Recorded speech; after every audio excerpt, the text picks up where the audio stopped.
క్రీస్తునందు ప్రియులారా, మన ప్రభువును రక్షకుడునైన యేసుక్రీస్తు వారి నామములో ఉదయ కాలంలో జూమ్ కాన్ఫరెన్స్ లో చేరిన వారందరికీ నా హృదయపూర్వకమైన వందనాలు తెలియజేస్తున్నాను. మీరందరూ బాగున్నారని, ప్రభువులో క్షేమంగా ఉన్నారని నేను భావిస్తూ ఉన్నాను.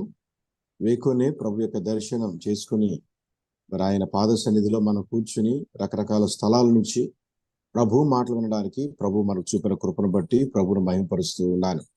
నాకు ఈ చక్కని అవకాశాన్ని కల్పించిన మరి ప్రియుడు కరుణాకర్ గారికి, స్థానిక సంఘానికి, అదేవిధంగా మరి పలు రాష్ట్రాల నుంచి ఈ కార్యక్రమంలో జాయిన్ అయిన వారందరికీ ప్రభు పేరట నా వందనాలు తెలియజేస్తున్నాను. మంచిది, మనం పోయినసారి ప్రత్యక్ష గుడారము అనేటువంటి అంశాన్ని, శ్రేష్టమైన అంశాన్ని మనం ధ్యానం చేస్తూ ఉన్నాం. దేవుడు మానవులతో కలిసి జీవించాలని ఆశపడుతూనే ఉన్నాడు.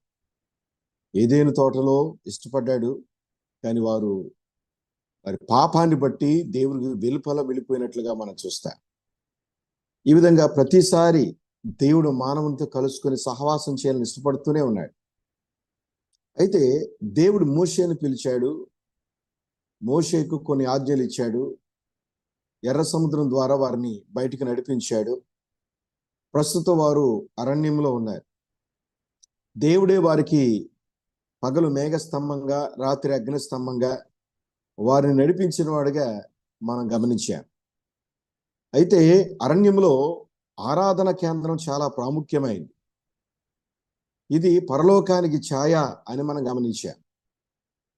అయితే ఈ గుడారానికి చాలా పేర్లు రాయబడినట్లుగా కూడా చూచాం.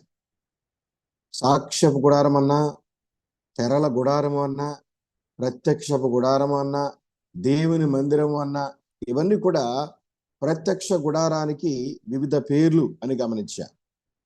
ఇంతకీ ఈ ప్రత్యక్ష గుడారం పర్మనెంటా, టెంపరీ అని చూస్తే ఇది తాత్కాలికమైన ఏర్పాటు. ఇది అరణ్య ప్రయాణానికి అనుకూలమైంది. అంటే అవసరమైతే మడత పెట్టి లోపల పెట్టొచ్చు, వాటిని మూసుకుంటూ వెంబడి వెళ్ళొచ్చు అని చాలా సింపుల్ స్ట్రక్చర్. ఇది చాలా దీనమైంది. సొలొమోను దేవాలయంతో పోల్చి చూస్తే ఎలాంటి ఆకర్షణ ఇందులో మనకు కనిపించదు. అయితే యేసుక్రీస్తు మహిమ కలిగిన వాడే. ఆయన పరలోకంలో ఉన్నప్పుడు ఆయన తేజస్సు, ఆయన మహిమ, ఆయన వర్చస్సు వీటన్నిటినీ తగ్గించుకుని ఆయన శరీరమును దాల్చుకుని లోకానికి వచ్చాడు. అందుకని ప్రభులో ఈ లోకంలో చూసినప్పుడు ఆయనలో ఎలాంటి మహిమ మనం చూడం, కానీ ఆయన కార్యాలు మనం చూస్తాం. మహిమ కలిగిన కార్యాలు మనం గమనిస్తాం. అదేవిధంగా గుడారము ఆకర్షణ లేనిది, దీనమైనది అని గమనించాలి. తర్వాత ఈ గుడారము దేవుని నివాస స్థలం. దేవుడు అందులో నివసిస్తాడు. దేవుడు చెప్పిన చోటల్లా దాన్ని ఉంచాలి. ఎప్పుడైతే మేఘస్తంభం పైకి ఎత్తబడుతుందో అప్పుడు వారు కదలాలి. దేవుడు చెప్పినటువంటి సూచన ప్రకారం వారు మందిరాన్ని కట్టాలని మనం చూచాం. తర్వాత మనం గమనించే ఈ ప్రత్యక్ష గుడారంలో దేవుని ధర్మశాస్త్రాన్ని దాయాలి. మందసంలో ఆ విషయాలు గమనిస్తా. అంటే దేవుని ధర్మశాస్త్రం అన్న చోటు ఏది అంటే ప్రత్యక్ష గుడారం. కనుక మనం ఈ 39-40 అదేవిధంగా 25వ అధ్యాయం నుంచి మనం చూసిన నిర్గమకాండంలో ఈ ఆలయ లేదా మందిరపు నిర్మాణాన్ని, గుడారపు నిర్మాణాన్ని మనం చూస్తాం. పోయినసారి మనం ఆవరణంలో ఉన్న ప్రాముఖ్యమైన సంగతులు మనం చూచాం. ఆవరణము దీర్ఘ చతురస్రాకారంలో ఉంటుంది. దాని ఉత్తర దక్షిణాల కొలత చూస్తే 100 మూరలు సైజుతో ఉన్నట్లుగా మనం చూచాం. తూర్పు పడమర వైపు చూసినప్పుడు 50 మూరలు దాని యొక్క పరిమాణం మనం గమనించాం. మొత్తానికి ఈ ఆలయ నిర్మాణంలో ఆవరణాన్ని చూస్తే ఇది దీర్ఘ చతురస్రాకారంలో ఉంటుంది అని గమనించా. మొత్తానికి ఉత్తర దక్షిణ వైపు 20 స్తంభాలు ఉంటాయి, తూర్పు పడమర వైపు 10 స్తంభాలు ఉంటాయి అని కూడా పోయినసారి మనం గమనించి ఇది మనసులో పెట్టుకోండి. అయితే ఈ ఆలయం లోపలికి వెళ్ళాలంటే అనేక ద్వారములు లేవు, ఒకే ఒక ద్వారం ఉంది అని గమనించా. నిర్గమకాండం 27వ అధ్యాయము 16వ వచనం నేను చదువుతున్నాను. ఆవరణపు ద్వారమునకు అన్నాడు. ద్వారములు అనలేదు, ద్వారము అన్నాడు. అంటే ఒక్కటే ద్వారం అన్నది గమనించాలి. ఏమి నేర్పిస్తుంది ఈ పాఠం? ఆ ద్వారం ఎవరో కాదు, దేనికి పోలికగా ఉందంటే మన ప్రభుని యేసుక్రీస్తునకు పోలికగా ఉంది. ఇది 20 మూరల తెరగా మనం గమనించాలి. 20 మూరల తెర అని మనం గమనించాలి. ఈ ఆవరణము అంటే పరలోకానికి ద్వారము మనం గమనించినట్లయితే ఆయనే మన ప్రభు అయిన యేసుక్రీస్తు. ప్రభు చెప్పాడు, యోహాను సువార్త 14:6 చెప్పాడు, నేనే ద్వారమును అన్నాడు. I am the door. ద్వారములు కాదు, ద్వారము అనే మాట గమనించాలి. ప్రభు ఒక్కడే ద్వారం. ప్రభు ద్వారానే పరలోకంలో ప్రవేశం. షార్ట్ కట్లు లేవు, రకరకాల పద్ధతుల ద్వారా పరలోకంలో ప్రవేశం లేదు. దేవుడు ఒక్కడే, దేవునికి మానవులకు మధ్యవర్తి ఒక్కడే, ఆయనే క్రీస్తు యేసు నరుడు అని గమనిస్తున్నాం. తర్వాత ఈ గుమ్మం ఏం చెబుతుంది అంటే యేసు ప్రభువే నీతి గుమ్మము అని మనం గమనిస్తాం. నీతి గుమ్మం. కీర్తన గ్రంథం 118వ కీర్తన 19-20 చరణాల్లో ప్రభు నీతి గుమ్మముగా మనం గమనించగలం. యేసు ప్రభు తన మాటల్లో చెప్పారు, యోహాను సువార్త 10:7 గొర్రెల పోవు ద్వారమును నేనే అన్నాడు. కనుక ప్రభువే ఆ ద్వారం అని మనం గమనించాలి. తర్వాత మనం గమనిస్తున్నప్పుడు వెలుపటి ఆవరణంలో ఒకే ద్వారం ఉందని మనం చూశాం. ఈ విషయాలు మనం చూస్తున్నప్పుడు దేవుడు పరిశుద్ధుడిగా మనకు కనబడుతున్నాయి. ఆయన సన్నిధికి వచ్చేటప్పుడు మనం కూడా పరిశుద్ధతతో లోపలికి ప్రవేశించాలి. ఎలా పడితే అలా జీవించడానికి వీలేదు. నేటి దినాల్లో మనం చూస్తే విశ్వాసులు, పెద్దలు, పరిచారకులు, సేవకులైన వారు పాపుల్లో చేరక ప్రత్యేకంగా ఉండాలి, ప్రభు ఎలాగైతే ఉన్నాడో అలా ఉండాలి అని మనకు బోధించబడుతున్నా. ఆయన సంఘం కూడా ప్రత్యేకమైన జీవితం కలిగి ఉండాలని చెప్పబడింది. కొరింథీయులకు రాసిన 2వ పత్రిక 6:17 మనం చదువుతాం. అయితే మనం గమనిస్తున్నప్పుడు ప్రస్తుత దినాలు ఎలాగున్నాయంటే భయంకరమైన దినాలు. పాపానికి దగ్గరగా విశ్వాసులు వెళ్ళిపోతూ ఉన్నారు. చాలా మంది ఏదో ఒక చెడ్డ అలవాటు కలిగి ఉండి ప్రభువు కావాలి, లోకము కావాలన్నట్టుగా తిరుగుతూ ఉన్నారు. అయితే ఈ ఆవరణం నుంచి మనం నేర్చుకునే పాఠం ఏంటంటే మనము లోకంలోంచి ప్రత్యేకించబడిన వారము అని గమనించాలి. మనం ఈ లోక సంబంధులం కాదు. ప్రభు ఎలాగైతే ప్రత్యేకంగా ఉన్నాడో మనం కూడా అలాగే ప్రత్యేకంగా ఉండాలి. తర్వాత స్తంభాల చేత నిర్మించబడింది. ఈ స్తంభం విశ్వాసికి సాదృశ్యంగా ఉంది. మనం గమనించినట్లయితే గలతీ పత్రికలో 2:9 పేతురు, యాకోబు, యోహానులు వారు స్తంభములుగా ఎంచబడ్డారు. ఆ స్తంభము సత్యమునకు స్తంభమును ఆధారమునై ఉన్నది అని తిమోతికి రాసిన 1 పత్రిక 3:15 చదువుతా. ఈ స్తంభాలు ఎత్తడి దిమ్మ మీద ఉంచబడ్డాయి. ఎత్తడి పాపమునకు, తీర్పునకు సాదృశ్యం, లేదా పాపముపై తీర్పు. ఇత్తడి బలిపీఠం కూడా మనం అదే గమనిస్తాం, ఇప్పుడు త్వరలో నేర్చుకోబోతున్నాం అది. కనుక ఇత్తడి ఏం చెబుతుందంటే పాపముపై తీర్పును మనం చూస్తాం. ఇత్తడికి వేడిని తట్టుకునే శక్తి ఉంటుంది, త్వరగా వేడెక్కుతుంది, కానీ వేడిని తట్టుకునేటువంటి శక్తి ఇత్తడికి ఉంది. తర్వాత దానికి వెండి వంకులు చేయాలి. వెండి వంకులు. ప్రతి 2 స్తంభాలు వెండి పెండె బద్దపై కలపబడతాయి. అదేవిధంగా యేసుక్రీస్తు ప్రభుకి విశ్వాసులకున్న సంబంధాన్ని ఇక్కడ మనం చూస్తాం. వెండి విమోచనకు సాదృశ్యం. ప్రత్యక్ష గుడారంలో అడ్డుపర్రలు లేదా అడ్డపలకలు ఉంటాయి.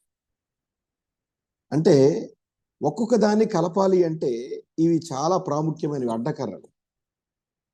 ప్రభువు ద్వారా, విశ్వాసం ద్వారా మన ప్రభువుతో కలపబడుతూ ఉన్నా. దానికి ఇత్తడి మేకలు ఉంటాయి, అవి భూమిలో దించబడతాయి. ఈ విధంగా ప్రభువులో మన స్థిరత్వాన్ని మనం చూస్తాం. యేసుక్రీస్తు ప్రభు మన పాపం నుండి విమోచించాడు, మన పరిశుద్ధులుగా చేశాడు. మనం ఆయనతో ఉండాలని మనల్ని హెచ్చరిస్తూ ఉన్నాడు. ఈ ఆవరణం మనకు నేర్పిస్తున్న పాఠం ఏంటంటే మనము దేవునితో సహవాసం కలిగి ఉండాలి. ప్రభు సన్నిధికి వచ్చేటప్పుడు ఏడుపు మోకాలతో రాకూడదు. సంతోషంగా, ఉత్సాహంగా ప్రభు చేసిన కార్యాన్ని పాడుతూ, స్తుతిస్తూ, కీర్తిస్తూ, ఆనందంతో లోపల ప్రవేశించాలి. 100వ కీర్తన 4వ చరణంలో మనం చదువుతాం, కీర్తనలు పాడుచు ఆయన ఆవరణములలో ప్రవేశించండి అన్నాడు. 98వ కీర్తన 6వ చరణంలో నైవేద్యములు తీసుకుని ఆయన ఆవరణలో ప్రవేశించండి అన్నాడు. ఎందుకనంటే కోరహు కుమారులు పాడారు. ఏమని పాడారు వాళ్ళు?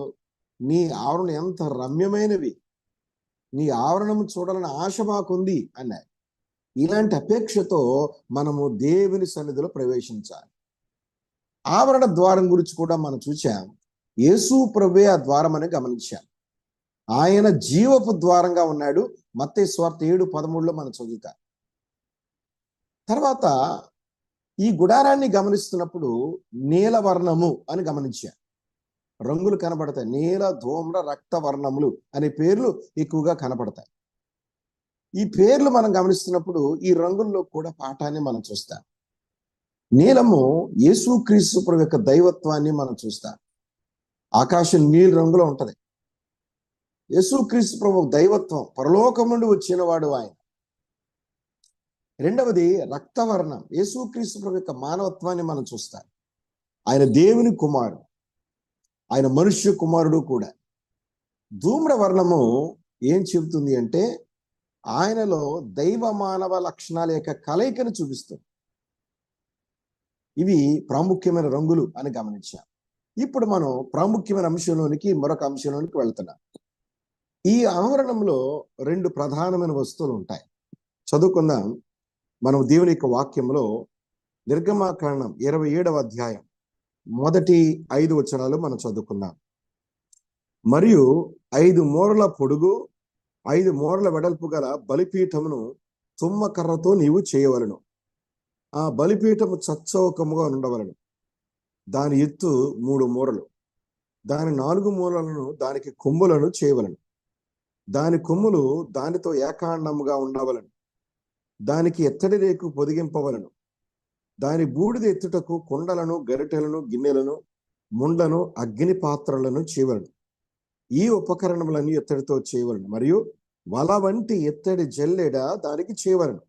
ఆ వల మీద దాని 4 మూలలను 4 ఎత్తడి ఉంగరములను చేసి ఆ వల బలిపీఠము నడిం వరకు చేరినట్లు దిగువను బలిపీఠపు గట్టు క్రింద దానిని ఉంచవలను.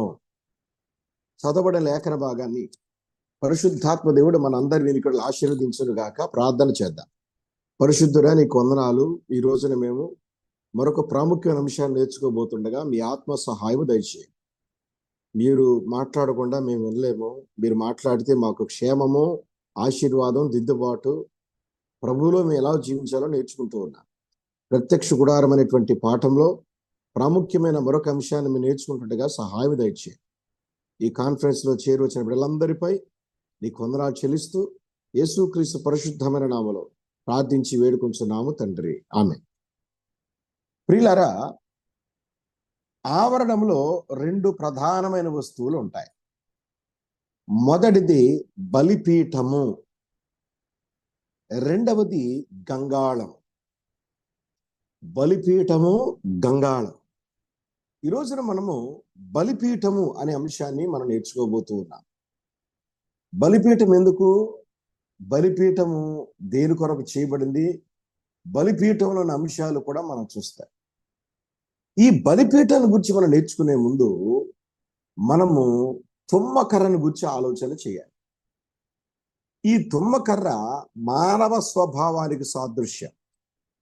దేవుడు ఎందుకే చాలా కర్రలు ఉన్నాయి, టేక్ కర్ర ఉంది, అంటే దేవదారు కర్ర లాంటివి చాలా ఉన్నాయి, మన్నికే కలిగినవి, కానీ తుమ్మకర్రను ఎందుకు తీసుకోమన్నాడు? ఈ తుమ్మ చెట్టు ఎక్కువగా నిలవ ఉండే స్వభావం కలిగింది. 2, పుచ్చు పట్టదు వెంటనే. మూడవదిగా చీపుగా దొరుకుతుంది ఇది. ఈ వీరు అరణ్యములో ప్రయాణం చేస్తున్నారు గనక వీళ్ళకి శ్రేష్టమైనవి అక్కడ దొరకవు. కనుక దేవుడు తుమ్మ చెట్టును కోరుకున్నాడు. తుమ్మ చెట్టుకు ముళ్ళు ఉంటాయి, అకేషియా అంటారు దీన్ని. జిగురు కూడా వస్తుంది దీనికి. ముళ్ళు మానవుని స్వభావానికి సాదృశ్యం. ఈ ముళ్ళు చెక్కబడాలి. చెక్కబడిన తర్వాత దానిపైన బంగారం అయితే బంగారం, ఇత్తడైతే ఇత్తడి పొదుగు ఏర్పాటు చేయబడుతుంది, కవర్ చేయబడుతుంది. కనుక తుమ్మకర్ర మానవుని యొక్క లక్షణాలు చెబుతుంది. అయితే చెక్కబడిన తర్వాత దానిపైన దేవుని యొక్క దైవత్వము కప్పబడుతూ ఉంది. ఇవి సంగతిని గుర్తుపెట్టుకుంటే మనకు మిగతా విషయాలు ఈజీగా అర్థమవుతాయి. దేవుడు పరిశుద్ధుడు, నీతిమంతుడు. ఆయన సన్నిధికి చేరాలి అంటే కంచె అవసరం. ఇదిగో ఆవరణం తయారు చేయబడింది, ద్వారం ఉంది. ఆ తర్వాత లోపలికి వెళ్తే మొట్టమొదటిగా చేరే ప్రదేశం ఏది అంటే బలిపీఠం అన్నమాట. బలిపీఠమే మొట్టమొదటి కనబడుతుంది, తూర్పు వైపున ఉంటుంది. దీని ఎత్తు, దాని సంగతిని ఆలోచన చేస్తున్నప్పుడు 5 మూరల పొడవు, 5 మూరల వెడల్పు ఉంటుంది. 3 మూరల ఎత్తు కలిగింది ఈ బలిపీఠం. 5 మూరల పొడవు, 5 మూరల వెడల్పు, 3 మూరల ఎత్తు ఈ బలిపీఠంలో మనం చూస్తాం. ఈ బలిపీఠానికి 4 కొమ్ములు ఉన్నట్లుగా మనం గమనిస్తాం.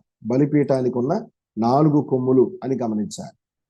ఈ 4 కొమ్ములు కూడా మనకు పాఠాన్ని నేర్పిస్తున్నాయి ప్రియులారా. 4 కొమ్ములు, వాటి విషయాన్ని కూడా మనం ఆలోచన చేస్తాం.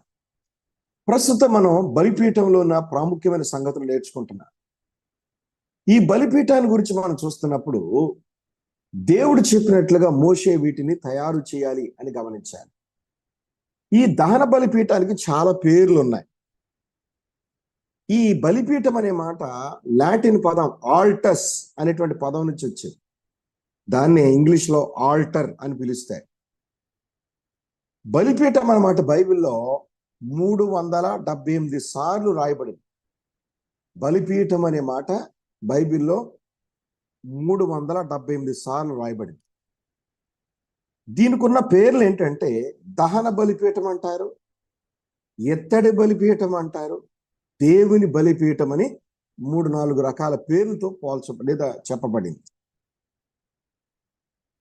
ఆవరణంలో అత్యంత బిజీగా ఉండే స్థలం ఏది అంటే ఇదే బలిపీఠమే. బలిపీఠం అంటే బలి అర్పించే వేదిక అని మనం గమనిస్తాం. ఇక్కడ పాపమునకు తీర్పు తీర్చబడుతుంది. అంటే పాపంతో నిండిన మానవుడు మొట్టమొదటిగా చేరుకునే చోటే బలిపీఠము అని గమనించాలి. ఈ బలిపీఠానికి కూడా మోతకర్రలు ఉంటాయి, దాని హుక్స్ కూడా మనం చూస్తాం. అయితే మనం గమనిస్తున్నప్పుడు బలిపీఠం అనే మాట బైబిల్లో మొట్టమొదటి ఎక్కడ వస్తుంది? ఎవరైనా చెప్తారా? అన్మ్యూట్ చేసుకుని చెప్పండి.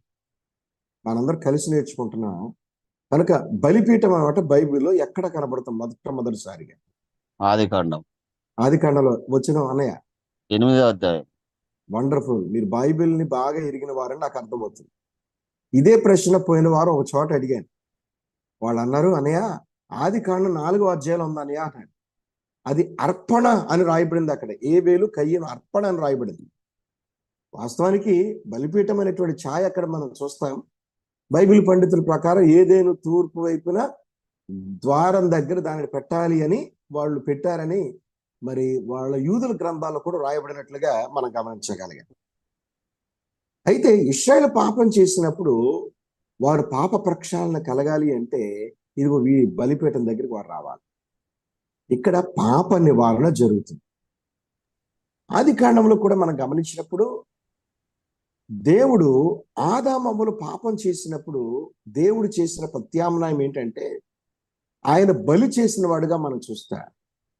ఒక పశువును వధించాడు, చర్మం చొక్కాయలు వారికి తొడిగాడు, రక్తం ఒలికించబడింది, అక్కడ బలి అర్పించబడి వారి పాపము కప్పబడింది.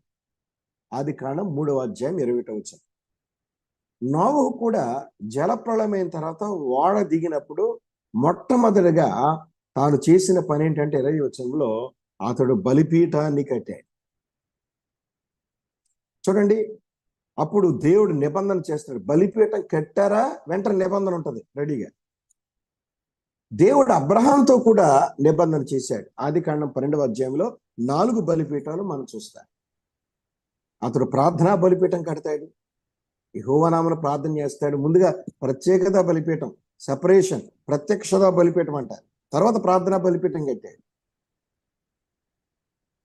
ఆ తర్వాత మనం గమనించినట్లయితే 4 బలిపీఠాలు కట్టాడు. సమాధానం కూడా ఉంది అక్కడ. లోతు పశువుల కాపర్లు, అబ్రాం పశువుల కాపర్లు గొడవ పడినప్పుడు వాళ్ళు అక్కడ బలిపీఠాన్ని కట్టిన సందర్భం మనం చదువుతాం. అబ్రాం బలిపీఠం కట్టాడు, అది సమాధాన బలిపీఠం. ఇక 4వదిగా మనం గమనించినట్లయితే ఆదికాండం 22వ అధ్యాయంలో మరి అబ్రాహాము కట్టిన దహన బలిపీఠాన్ని మనం చూస్తాం. తన కుమారుని ఇస్సాకును అర్పించడానికి మోరియా పర్వతం మీద బలిపీఠం కట్టడం మనం చూస్తాం. బలిపీఠం కట్టారా, వెంటనే నిబంధన ఖచ్చితంగా ఉంటుంది. దేవుడు ఆశీర్వదించాడు, ఇగో నీ సంతతిని విస్తరింపజేస్తాడు, ఇసుకరేణి వలె, ఆకాశ నక్షత్రాల వలె నేను నిన్ను విస్తరింపజేస్తానని వాగ్దానం చేశాడు. కనుక బలుల క్రమంలో ఈ బలిపీఠానికి వచ్చిన మరిన్ని వివరాలు మనం చూస్తాము. ఈ బలిపీఠంలో మనం చూసే అంశం ఏంటంటే, ఈ బలిపీఠమునకు ఆవరణంలో ఇది నిలబడింది, లేకపోతే నిలువ పెట్టబడింది అని మనం గమనించాం. దీని 4 మూలలు 4 కొమ్ములు ఉంచాలి అని చెప్పాడు. కొమ్ములు శక్తికి సాదృశ్యం, కొమ్ములు బలానికి సాదృశ్యం, కొమ్ములు అధికారానికి సాదృశ్యం. దానియేలు గ్రంథంలో కొమ్ములు చూస్తా. అసలు కీర్తన గ్రంథంలోనే 118వ కీర్తన 27 చరణంలో అంటాడు, ఉత్సవ బలి పశువును బలిపీఠపు కొమ్ములకు కట్టోడి అంటాడు. ఉత్సవ బలి పశువును బలిపీఠపు కొమ్ములకు కట్టాలి అన్నాడు. అయితే ఈ బలిపీఠాన్ని ఎలా తయారు చేయాలి? ఇత్తడితో దాన్ని తయారు చేయాలి. లోపల తుమ్మకర్ర ఉంటుంది, అంటే తుమ్మకర్ర మీద ఇత్తడిని పొదగాలి అని మనం గమనిస్తాం. అయితే ఇత్తడి హీటును బాగా తట్టుకోగలదు. ఈ విషయాలు మనం గమనిస్తున్నప్పుడు బలిపీఠం మీద బలి పశువు ఉంచబడుతుంది, బలిగా అర్పించబడుతుంది. యేసుక్రీస్తు ప్రభు ఒక్క బలి ద్వారా మన పాపములకు ప్రక్షాళన చేశాడు. 4 మూలలు 4 కొమ్ములు ఉండాలని మనం చూచాం. బూడిద ఎత్తడానికి కూడా వస్తువులు అవసరం. అంటే కుండలు ఉండాలి, గరిటెలు ఉండాలి, గిన్నెలు, ముండ్లు, అగ్ని పాత్రలు చేయమని బలిపీఠంతో పాటు చెప్పాడు. ఈ ఉపకరణాలన్నీ కూడా ఇత్తడితో చేయాలి పూర్తిగా. దానికి వల వంటి ఎత్తడి జల్లె వాటి ఉంచాలి అని మనం చూస్తాం. ఈ విషయాలు మనం గమనిస్తున్నప్పుడు ప్రభు చేసిన బలియాగాన్ని కూడా మనం గమనిస్తాం. ఇదిగో ఈ విషయాన్ని చూడండి. ఇక్కడ మనం గమనిస్తున్నప్పుడు ఒక ప్రాముఖ్యమైన సంగతి మనకు అర్థమవుతుంది. ఒక్క సెకండ్. యేసుక్రీస్తు ప్రభు బలిని మనం గమనిస్తున్నప్పుడు ఆయన చేసిన బలియాగంలో ఎన్నో అద్భుతమైన సంగతులు మనం గమనించగలిగాం. ఇదిగో చూడండి, దహన బలి పీఠం మనం చూస్తున్నప్పుడు ఈ దహన బలి పీఠంలో ఇంగ్లీషులో బ్రేజన్ ఆల్టర్ అంటారు దీన్ని, బ్రేజన్ ఆల్టర్. ఈ ఇత్తడి బలిపీఠాన్ని మనం చూస్తున్నప్పుడు 4 కొమ్ములు ఉన్నాయి, మధ్యలో జల్లెడు ఉంది, ఇంకా వాటికి ఉపకరణాలు కూడా మరి ఇత్తడితో తయారు చేయమని దేవుడు చెప్పాడు. 4 కొమ్ములు ఎందుకు ఉన్నాయి మనకు తెలుసు, 4 దిక్కులు మనకు తెలుసు. అంటే యేసుక్రీస్తు ప్రభువారు మానవాళ్ళందరి కొరకు బలిగా అర్పించబడ్డాడు. ఆయనే మన రక్షణ శృంగమైన. ఇక్కడ ఆయా రకాల బలులు అర్పించబడతాయి ఈ బలిపీఠం మీద. ఈ బలిపీఠాన్ని మనం గమనిస్తున్నప్పుడు మనకి ఇంకా కొన్ని పోలికలు గమనిస్తాం. యాజకుడు మొట్టమొదటిగా చేరుకునే స్థలం ఏది అంటే ఇక్కడే బలిపీఠం దగ్గరికి రావాలి. ఈ బలిపీఠం దగ్గరికి వచ్చినప్పుడు ఇక్కడ మనం గమనించేది ఏంటంటే దీని కొలతలు మనం చూచాం. 5x5x3 అంటే 5 మూరల పొడవు, 5 మూరల వెడల్పు. 5 మూరల పొడవు, 5 మూరల వెడల్పును మనం గమనిస్తున్నప్పుడు దీని యొక్క కొలతలు మనం గమనిస్తాం. జూమ్ చేస్తాం. కనబడుతుంది అందరికి? రైట్. అయితే వల వంటి ఇత్తడి జల్లెడి దానికి తయారు చేయాలి. దీనికి మోతకర్రలు మోపడానికి వాటికి హుక్స్ కూడా చేయాలి అని చెప్పాడు. రింగులు ఉంటాయి. ఆ మోతకర్రలు వాటిలో చొనిపి వాటిని మోయాలి అని గమనిస్తా. తుమ్మకర్రతో చేసి దానికి ఇత్తడి రేకును వాటిని పొదిగించాలి అంటే. అయితే ఈ బలి అర్పించేటప్పుడు అగ్ని ఎప్పుడు కూడా ఆరిపోకూడదు అని గమనించాలి. లేవియాకాండం 6:13 చెప్పి. మనకు తెలుసు బైబిల్లో అన్యాజ్ఞ అర్పించిన వాళ్ళ పరిస్థితి ఏమైందో మనకు తెలుసు. తమకు ఆజ్ఞాపింపని వేరొక అగ్నిని వారు అర్పించినప్పుడు వాళ్ళిద్దరు ఎలా చనిపోయారో మనం తిరిగిన వాళ్ళం. అహరోను కుమారులే తప్పు చేస్తే దేవుడు ఊరుకుంటాడా? ఖచ్చితంగా శిక్ష వేస్తాడు. మన ఆరాధనలో కూడా వేరొక అగ్ని ప్రవేశించకూడదు.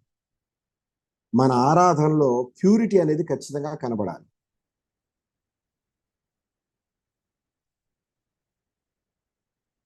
ప్రభు కర్పించే విషయాల్లో ఏదైనా సరే పులిపిండి ప్రవేశించడానికి వీల్లేదు. మనం గమనిస్తున్నప్పుడు ఇది యెహోవాకు ఇంపైన బలి అనే మాటలు బలిపీఠం దగ్గర ఎక్కువగా మనం చూస్తాం. ఆ బలిపీఠం అర్పించబడేటువంటి ఆ క్రమంలో మనం గమనిస్తే ఆ వాసన ప్రభు నాసికారంధ్రాలకు చేరి ఆయన ఆఘ్రానించి ఆయన దీవించేవాడుగా మనం గమనిస్తాం. సంఖ్యాకాండం 16:40 ఇత్తడితో బలిపీఠం కప్పుగా వెడల్పైన రేకులు చేయించాలి అని చెప్పాడు. బలిపీఠం కప్పు కూడా ఉంది అని గమనించారు. ఇందులో ప్రాముఖ్యమైన సంగతులు ఏం నేర్చుకుంటామంటే ఆ బలిపీఠము మన ప్రభుని యేసుక్రీస్తు ప్రభు వారికి గుర్తుగా ఉంది.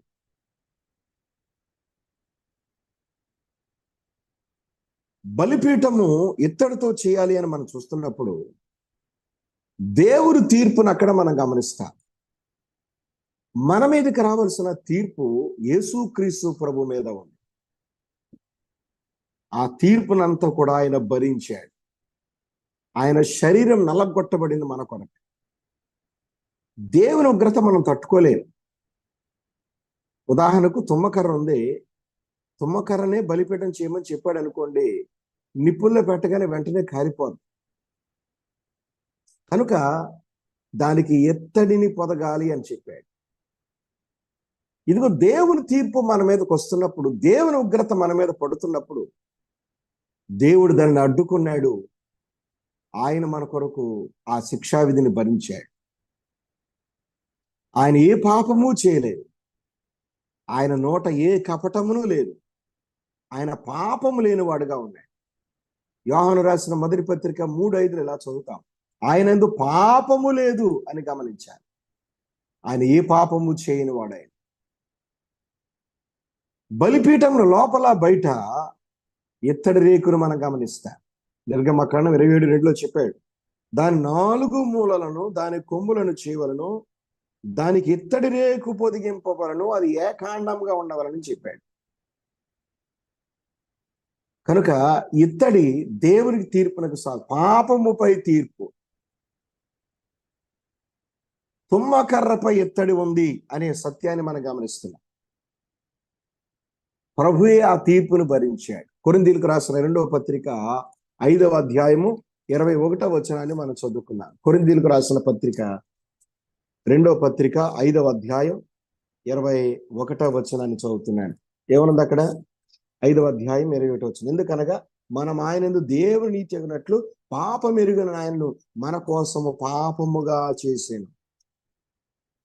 ఆయన పాపం ఎరగడు, పాపము చేయడు, పాపము చేయజారడు. అరణ్యములో ఇశ్రాయేలు ప్రజలు సారి వారు దేవుని ఎదుట సనిగారు. సనిగినప్పుడల్లా వారు చంపబడాలి. కానీ వారికి పాప ప్రాయశ్చిత్తం చేయడానికి దేవుడు ఇదిగో బలి అవిధానాన్ని ఏర్పాటు చేశాడు. ఈ బలిపీఠం దగ్గర దేవుడు పాపి అయిన మానవుడు కలుసుకుంటారు. ఆ బలి పశువు మీద పాపి అయిన మానవుని యొక్క పాపములన్నీ మోపబడతాయి. యాజకుడు వాటిని మోపుతాడు. మోపబడిన తర్వాత దాన్ని తాళ్లతో కట్టి ఈ బలిపీఠ కొమ్ములకు దాన్ని కడతారు. ముందుగా దాన్ని వధిస్తారు. ఆ రక్తము యాజకుడు పళ్ళెంలో పడతాయి. ఈ బలిపీఠ కొమ్ముల మీద వాటిని ప్రోక్షించాల రక్తాన్ని. ఇదిగో యేసుక్రీస్తు ప్రభు కల్వరి శిలువలో భూమికి ఆకాశాన్ని మధ్యలో వేలాడదీయబడ్డాడు.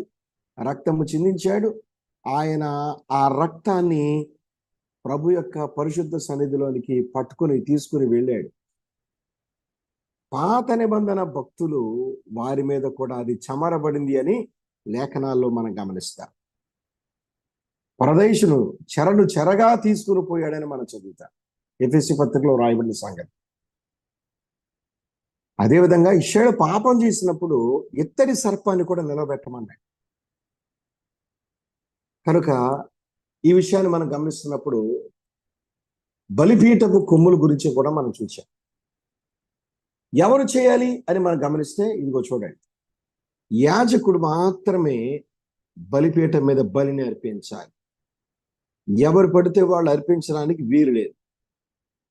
యాజకుడు చాలా ప్రాముఖ్యమైన వాడు. ఇక్కడ యాజకుడు అంటే దేవునికి మానవుడికి మధ్యవర్తి, సేవ చేసేవాడు, ఆరాధన చేసేవాడు. క్రొత్త నిబంధన యాజకత్వంలో మనమే యాజకులం, మనమే ఆరాధన చేసేవాళ్ళం. రాజులైన యాజక సమూహం అన్నాడు. యేసుక్రీస్తు రక్తంలో కడగబడిన వారందరూ కూడా యాజకులే. ఇందులో హెచ్చు తగ్గులు లేవు. అంటే సేవకులందరూ కూడా హెచ్చు, విశ్వాసులందరూ కూడా తక్కువ అనేటువంటి భేదం లేదు. యాజకత్వాలు అందరూ సమానమే. వరాలు ఎవరు వరాన్ని వారు వాడుతున్నారంతే. అంతేకాని senior most evangelist, junior most below evangelist అని ఉండదు. వాక్యమే, దేవుని పిల్లలే. అన్నిట్లో కూడా ఆయన సమానత్వాన్ని చూపిస్తూ ఉన్నాడు. పాత నిబంధనలు అలా లేదు. పాత నిబంధనలో యాజకుడు ఉంటాడు, యాజకుడు సహాయం చేయడానికి లేవీలు ఉంటారు. ప్రజలు లోపల ప్రవేశించడానికి అవకాశం లేదు, ద్వారం దగ్గర వరకు రావచ్చు. బలిపీఠం దగ్గర యాజకుడు మాత్రమే వెళ్తాడు, అప్పుడు బలి అర్పిస్తాడు. అయితే ఒక ప్రశ్న, ప్రతిరోజు మనం సజీవ యాగంగా ఆయన కొరకు మనం అర్పించుకోవాలి. చదువుకుందాం. రోమిలికి రాసిన పత్రిక 12వ అధ్యాయము మొదటి 2 వచనాలు మనం చదివినప్పుడు ఇలా రాయబడి, కాబట్టి సహోదరులారా, పరిశుద్ధమును దేవునికి అనుకూలమునైన సజీవ యాగముగా మీ శరీరములను ఆయనకు సమర్పించుకొనుడని దేవుని వాత్సల్యమును బట్టి మిమ్మల్ని బతిమాలు కొనుచున్నాను అన్నాడు. ప్రతిరోజు దేవునికి అనుకూలంగా సజీవ యాగముగా మనము ఆయనకు సమర్పించుకోవాలి. మన అవయవాలన్నీ కూడా దేవునికి ప్రీతికరమైన అవయవాలుగా అర్పించబడాలి. మనలో ఉన్న పాపం ఎప్పటికప్పుడు శుద్ధి చేయబడాలి. మన నాలుక శుద్ధి చేయబడాలి, మన చూపు శుద్ధి చేయబడాలి, మన నడత శుద్ధి చేయబడాలి. ఇదిగో బలిపీఠం మీదకి రావాలి. మనం బలిపీఠం మనం నేర్పించే పాఠం ఏమిటంటే, దేవుడు మానవుడు కలుసుకునే చోటు, మనము శుద్ధులం కావాలి అని హెచ్చరించబడుతున్నారు. బలి అర్పించే వేదికే బలిపీఠం అని గమనించాం. కనుక ప్రభువు మన పాపములన్నీ కూడా భరించాడు. మనం గమనించాం, బలిపీఠం సచ్చౌకంగా ఉండాలి అని చూచాం. బలిపీఠం ఎలా ఉండాలి? సచ్చౌకముగా ఉండాలి అని చూచాం. ఈ మాట మనం గమనిస్తున్నప్పుడు యేసుక్రీస్తు ప్రభు శిలువలో మన పాపములన్నీ కూడా భరించి మనకు రక్షణను, విమోచనను తీసుకుని వచ్చాయి. బలిపీఠ కొమ్ముల్లో కూడా మన పాఠాన్ని చూచాం. మన రక్షణ శృంగం మన ప్రభుని యేసుక్రీస్తు అని గమనించాం. 92వ కీర్తన 10వ చరణాన్ని మనం చదువుకున్నాం. 92వ కీర్తన 10వ చరణం మనం చూస్తున్నప్పుడు మన రక్షణ శృంగం మన ప్రభుని యేసుక్రీస్తుగా మనం గమనించాలి. 92:10 చదువుతున్నాను చూడండి. గురుపోతు కొమ్ము వలె నీవు నా కొమ్ము పైకెత్తితివి అన్నాడు. మన ప్రభువే మనకు రక్షణ శృంగంగా ఉన్నాడు. కొమ్ము బలాన్ని చూపిస్తుంది, అధికారాన్ని చూపిస్తుంది అని గమనించాను. ఈ రక్షణ శృంగం మన ప్రభుని యేసుక్రీస్తే. మనలను సాతాను నుంచి విడిపించాడు, మనకు రక్షణను అనుగ్రహించాడు. వాస్తవానికి బలి అర్పించబడ్డానికి ఏ జంతువు కూడా ఇష్టపడదు, గెలగెలా కొట్టుకుంటుంది. అది బలి పశువు బలిపీఠ కొమ్ములకు కట్టినప్పుడు ఇదిగో ప్రభు ఒక పాట పాడతాడు. కీర్తన గ్రంథం 118వ కీర్తనలో మనం చూస్తాం. మత్తయి సువార్తలో కూడా 26వ అధ్యాయంలో అంతట వారు కీర్తనల పాడొచ్చు ఒలీవ కొండకు వెళ్ళిరి అని రాయబడింది. అంటే ఆ మాటకు అర్థం ఏంటి? యేసుక్రీస్తు ప్రభు అల్లేల్ గీతాలు పాడాడు. కీర్తనలు అంటే అక్కడ అల్లేల్ అని మనం చూస్తాం. అంటే కొన్ని కీర్తనలు వారు పస్కాను ఆచరించే ముందు వారు పాడతారు. అందులో ఈ కీర్తన 118వ కీర్తన మనం చూస్తాం. వాళ్ళు సీయోను కొండ ఎక్కిన తర్వాత వాళ్ళు 133వ కీర్తన వారు పాడతారు. ఇది పాటలు పాడే క్రమం అది. అయితే ఈ పాటలో ఒక సంగతి మనం చూస్తే ఏమనుందంటే, ఉత్సవ బలి పశువును బలిపీఠపు కొమ్ములకు కట్టుడి అన్నాడు. వాస్తవానికి బలి అర్పించేటటువంటి పశువుకి అది ఇష్టం ఉండదు, దానికి చంపబడాలి అంటే గిలగల కొట్టుకుంటుంది. ఆ తాళ్ళు కడుతున్నప్పుడు అది చాలా గింజుకుంటది. కానీ యేసుప్రభు దగ్గరికి వస్తే ఆయనంతట ఆయనే స్వయంగా మన కొరకు అర్పించబడ్డాడు. మానవులందరి పాపములు ఆయన మీద మోపబడ్డాయి. శిలువలో ప్రేమ అనే తాళ్ళ చేత ఆయన కట్టబడ్డాడు.